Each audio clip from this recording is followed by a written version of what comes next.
حضرت انس بن نضر رضی اللہ تعالی عنہ ایک صحابی تھے جو بدر کی لڑائی میں شریک نہ ہو سکے۔ ان کو اس چیز کا بہت صدمہ تھا۔ اس پر اپنے نفس کو ملامت کرتے تھے کہ اسلام کی پہلی عظیم عالی شان لڑائی اور تو اس میں شریک نہ ہو سکا۔ ان کی تمنا تھی کہ کوئی دوسری لڑائی ہو تو میں حوصلے پورے کروں۔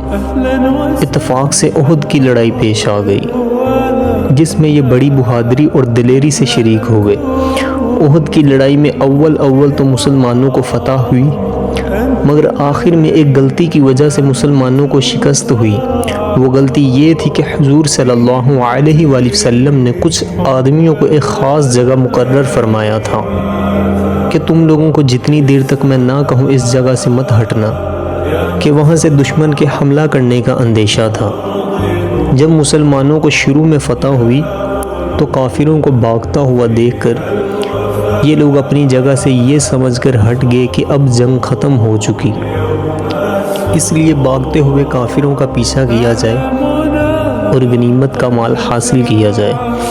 اس جماعت کے سردار نے منع بھی کیا کہ حضور صلی اللہ علیہ وآلہ وسلم کی معاملت تھی تم یہاں سے نہ ہٹو، مگر ان لوگوں نے یہ سمجھ کر کہ حضور صلی اللہ علیہ وآلہ وسلم کا ارشاد صرف لڑائی کے وقت تک ہی تھا، وہاں سے ہٹ کر میدان میں پہنچ گئے۔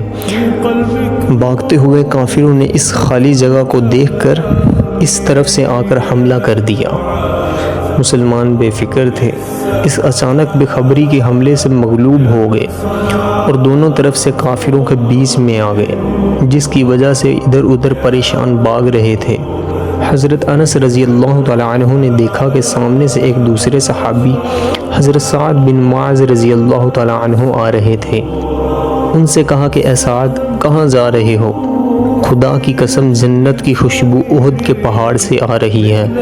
یہ کہہ کر تلوار تو ہاتھ میں تھی ہی کافروں کے ہجوم میں گھس گئے، اور جب تک شہید نہیں ہو گئے واپس نہیں ہوئے۔ شہادت کے بعد ان کے بدن کو دیکھا گیا تو چھلنی ہو گیا تھا، یعنی کہ پوری طرح زخمی ہو گیا تھا۔ 80 سے زیادہ زخم اور تلوار کے نشان بدن پر تھے۔ ان کی بہن نے انگلیوں کے پوروں سے ان کی پہچان کی۔ جو لوگ اخلاص اور سچی طلب کے ساتھ اللہ کے کام میں لگ جاتے ہیں ان کو دنیا میں ہی جنت کا مزہ آنے لگتا ہے۔ یہ حضرت انس رضی اللہ تعالی عنہ زندگی میں ہی جنت کی خوشبو سونگھ رہے تھے۔ اگر اخلاص آدمی میں ہو جائے تو دنیا میں بھی جنت کا مزہ آنے لگتا ہے۔